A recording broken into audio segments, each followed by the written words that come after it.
So they model something to 2049, but what they don't model is life cycle of wind, solar, and batteries out to 2049. This is such a disingenuous study. They didn't take into account all of these costs, like, what happens to batteries after 10 years, the replacement of wind and solar, which, by the way, by 2049, I dare say, you'd be replacing all of it at least once. Yep.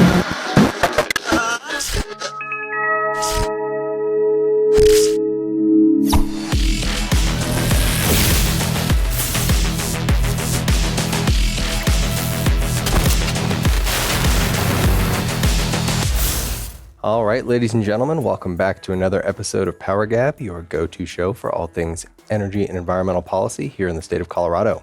I'm Jake Fogleman, joined as always by my co-host Amy Cooke. In this week's show, we want to talk about not Excel for once, but Colorado Springs Utility, another utility that we occasionally speak about, a topic that will be familiar to regular PowerGab listeners, and that is the Ray Nixon coal-fired power plant down there. We've talked about before, we've even had CSU's CEO Travis Deal on to talk about sort of the challenges that they're facing down in the Springs utilities and the fact that they've publicly reached out to state policymakers to look for some flexibility in terms of the retirement date for that coal plant. It's currently in state law supposed to retire by 2029, but CSU is now saying we don't think we can affordably replace that capacity with the wind and solar that the Polis administration wants us to use. And so we think it's better to keep the lights on than to meet climate goals at an expensive cost, and we want to keep that plant open. Well, you'll be shocked to find out that the Sierra Club thinks that's a really bad idea. And they think it's such a bad idea that they went out and they hired their own modeling team to evidently take a look at the portfolio and crunch the numbers. And shockingly, they came out and said, actually, if you do exactly what we want, it's super cheap and CSU can do it easily. And that, of course, led to a bunch of splashy media coverage that we thought we should maybe pull apart and talk about on the show today. Well, somebody has to critically analyze this study. It's so funny. So just so you all know or remember, I also formed a nonprofit called Always On Energy Research, AOER. You go to aoenergy.org. And this is exactly the kind of stuff we do. We model cost and reliability we can do it for a power plant, we can do it for a state implementation plan, we can do it for federal regulations, state energy plans, you name it. That's what we do. So I was interested in this, and I'm laughing because it's sophomoric at best, and it's Applied Economics Clinic. That's the name of the outfit that did the modeling, and here's their tagline: Economic and Policy Analysis of Energy, Environment, and Equity.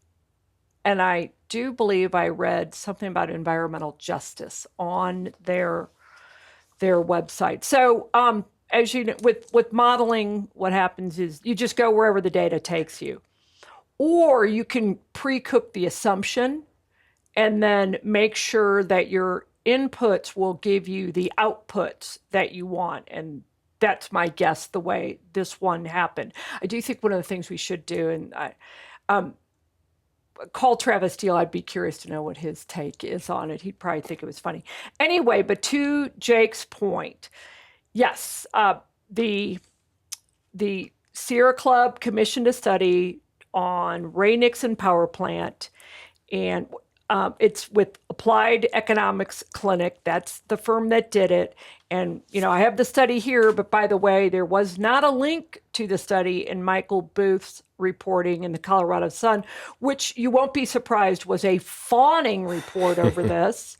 And I'll let you bring up how Michael Booth treated CSI's report, Common Sense Institute, a recent report they had, because he applies different standards to reporting on studies. If he likes it, it's one way. If he dislikes it, it's another way. But a couple of just quick things that I want to bring up to everybody. You can see I've got a lot of paper here. I've got the study. I've got, my take on it. And then also Alan Best, and he did a little bit better job, but it's in here. Alan Best also did it. I'll start with this. Sierra Club is pushing back on this idea of keeping Ray Nixon open. They commissioned a study, and they said the organization argues that even if Colorado Springs Utility can't get renewable energy projects rolling by July as necessary to take advantage of federal tax credits, renewable energy or possibly natural gas, with, of course, renewable energy, will remain far less costly. So that's what this organization implies. But clearly what they're saying, the number one thing you should do is shut down Ray Nixon and replace, what is it, 207 megawatts with wind, solar, and batteries. That is, this organization claims it is absolutely the cheapest. And they do this thing where we talk about the levelized cost of energy. That's why we started AOER, because the levelized cost of energy is an incomplete and misleading metric. It doesn't take into account a whole bunch of system costs that you have to pay for. So when over the last 2 decades, when we've heard that wind and solar are cheaper, it's because they've been looking at something called a levelized cost of energy. And since wind and solar as a resource don't cost anything free, but turning them into electricity is super expensive. But they will use this levelized cost of energy as if every single megawatt of energy from every resource is exactly the same.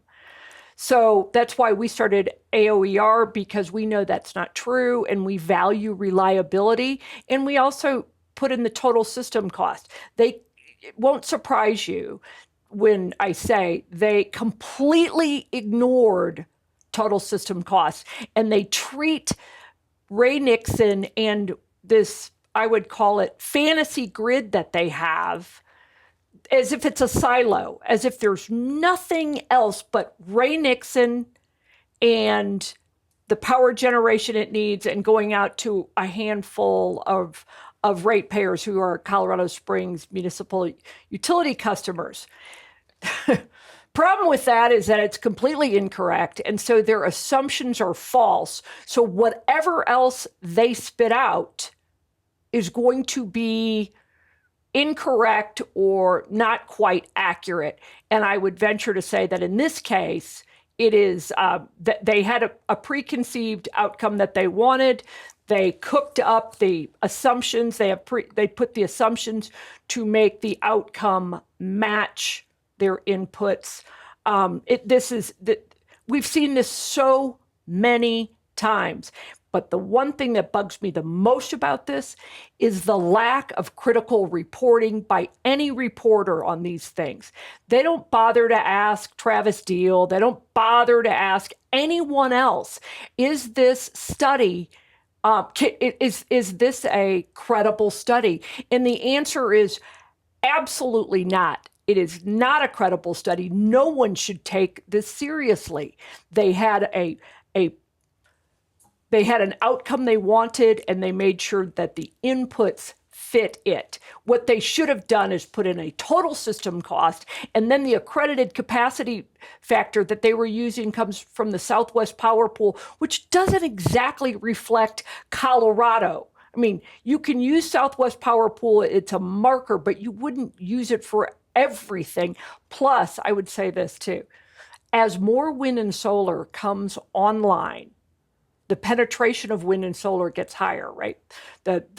We have a larger percentage of wind and solar as our resource for generating power. The accredited capacity drops dramatically, sometimes as low as 8 and 10% for solar, especially in the winter. In fact, it might even go lower than that. They don't take into account any of that. So they don't take into account real world assumptions that are going to be impacting all of us when you consider an entire grid. They look at it as if it's in a silo. Yeah, I call it, before we started recording, I was calling it like a horse blinders study, because what they were doing was looking at like you said, Ray Nixon, the coal-fired power plant in a vacuum, looking at its nameplate capacity, looking at its historical generation output over the last couple of years, and then trying to build separate portfolios. They did a nuclear portfolio. They did, like you said, a gas and renewables, of course, alongside the gas, or continuing Ray Nixon they added carbon capture to the cost of continuing to operate Ray Nixon, and they put it out to 2039, I believe, I want to say. It wasn't even just like a couple year delay to buy some time. They extended those costs out to 2039 or 49. Sorry if I'm getting 49. That wrong. 49. Mm-hmm. So that obviously adds a substantial amount of cost there. But the problem with that is what we've talked about before is historical generation data is great, right? That's real world conditions, but the grid is currently in a pretty substantial state of flux that we've talked about so often on this show. CSU, one of the reasons they want to delay this plant is because they're seeing reliability risks on the horizon, thanks to load growth, things like electrification, electric vehicles, data centers. They're looking for reliable baseload plants to stay online to help meet that demand because they need always-on firm dispatchable capacity. And if I can digress a bit about the reporting quality. Yeah, please. So this first popped up in a Colorado Sun article by Michael Booth, as you mentioned. And the only sort of quote pushing back on this study that is included in here, there's no, we weren't asked to comment on this study. Common Sense Institute doesn't look like they were asked to comment on this study. There's one quick quote from a Colorado Springs utility spokesperson who says, "We do acknowledge that moving forward with the 2029 date poses reliability challenges, and we are in discussions with the state on how best to address these challenges. While renewables and battery storage are part of our strategy, they cannot fully replace baseload generation without creating reliability risks for our customers." So that's basically what I was saying there, but the problem of the horse blinder approach to this study. But that's the only thing that was said negatively about this particular Sierra Club study when, as you mentioned before, I think we even covered it on the show at the time, Common Sense Institute had a report about sort of the trend of state climate policies down at the Capitol and how that's kicked to all these rulemaking bodies and how that can be a drag on the Colorado state economy. And the Colorado Sun, to its credit, reported on that study. But it was the first initial article was a much less favorable light, I would say. Michael Booth made sure to mention that, Common Sense Institute doesn't disclose its donors and it won't disclose its methodology. And so he put all these things to sort of color your interpretation of that study. And then to make matters worse, he went and did an entire follow-up piece just asking every single environmental group in the state what they think about Common Sense Institute study and just letting them tee off and voice their opposition. I'm sorry, but it's been a few days since this article's been out, and I haven't seen the same approach applied to the Sierra Club.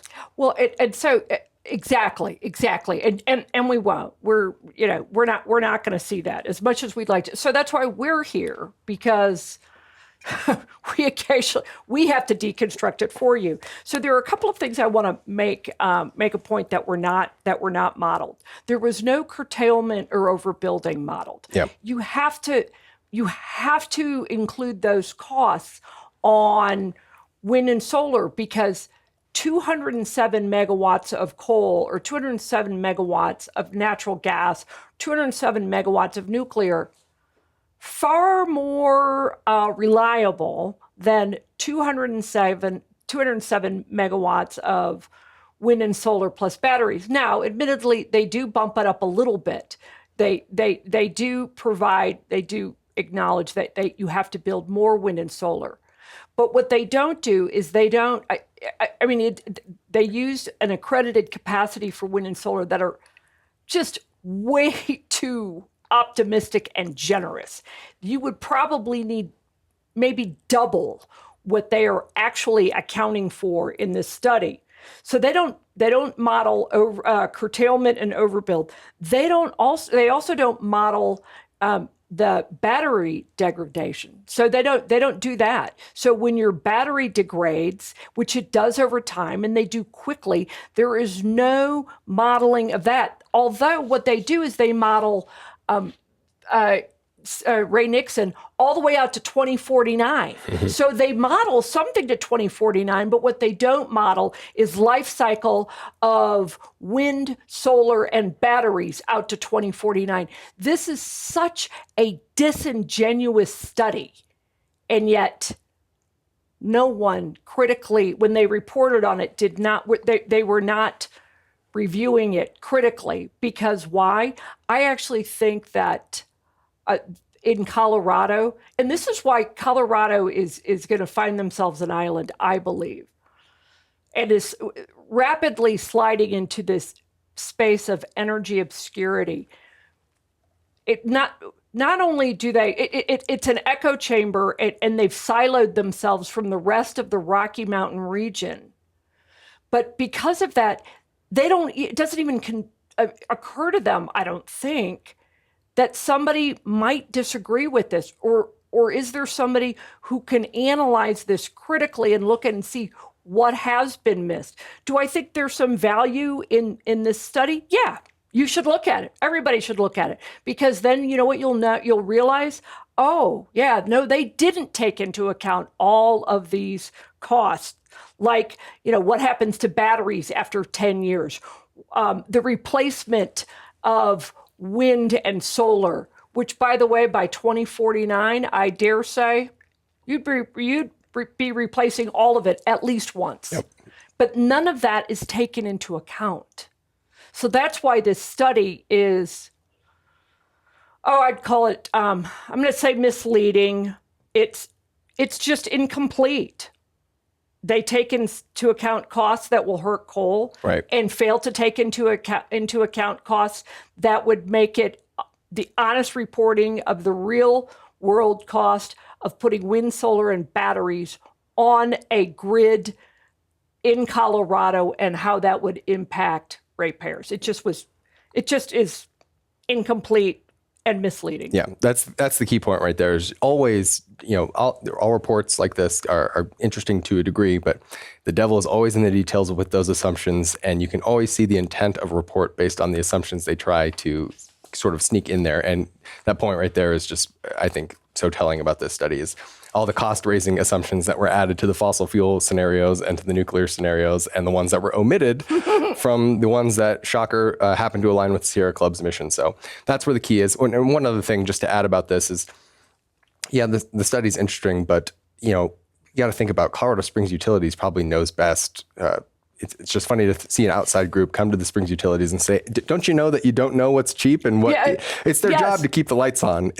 And it's not even like a utility like XL, for instance, who may have a profit incentive to consider fudging the numbers just a bit here or there to try to boost capacity for a particular resource because maybe it gins up their rate of return. This is an elected body down there at a municipal utility. It's not quite the same thing as an XL or a Black Hills doing this, and their chief job is to be responsible to the residents of Colorado Springs Utilities and keep their rates affordable, and most importantly, keep the lights on. And if they're saying we need this for reliability reasons, there's probably a good reason they're saying that. And Alan Best also covered this in Big Pivots, and this is what he writes this, and this is true. Why? First of all, I guess the question: why are we even in this spot? Right. Why are we at a spot where Ray Nixon? They don't want Ray Nixon to retire because, to your point, they want to keep the lights on. Remember, CSU in late 2023 had solicited bids for generation and storage to replace the electricity that was to be lost at Ray Nixon and prepare for additional demand for electricity. It got more than 200 responses. The bids were high, 60% more than budgeted for wind and 50% more than for solar. So you're telling me that the Sierra Club, which by the way has had two campaigns, beyond coal and beyond natural gas, I think, although I think it's morphed into now beyond fossil fuels, and you could also throw in beyond nuclear. They want just wind and solar and batteries. That's it. That's where they're invested. And that's the outcome that they got from that report. But so you're telling Colorado Springs Utility, listen, get it that you did bids and that real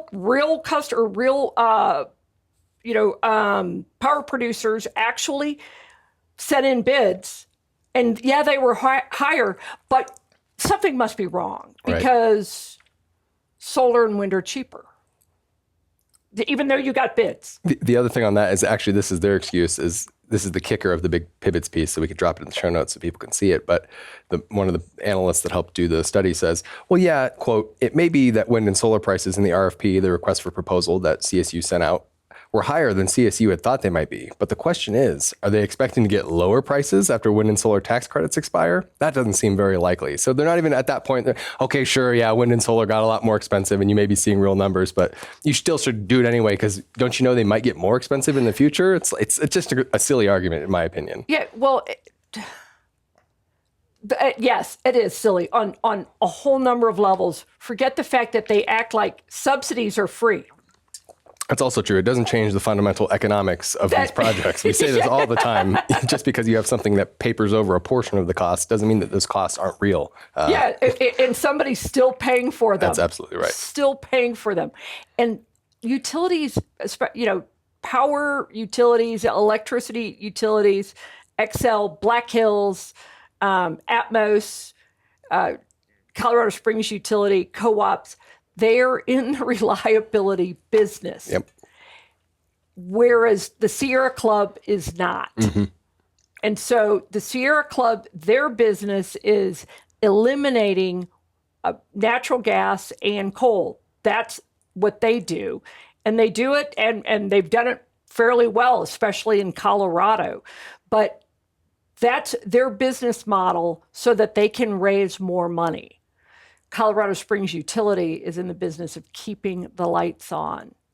And that's why this study just, I'm sure that, they read it, they saw it, and we read the quote from Colorado Springs Utility.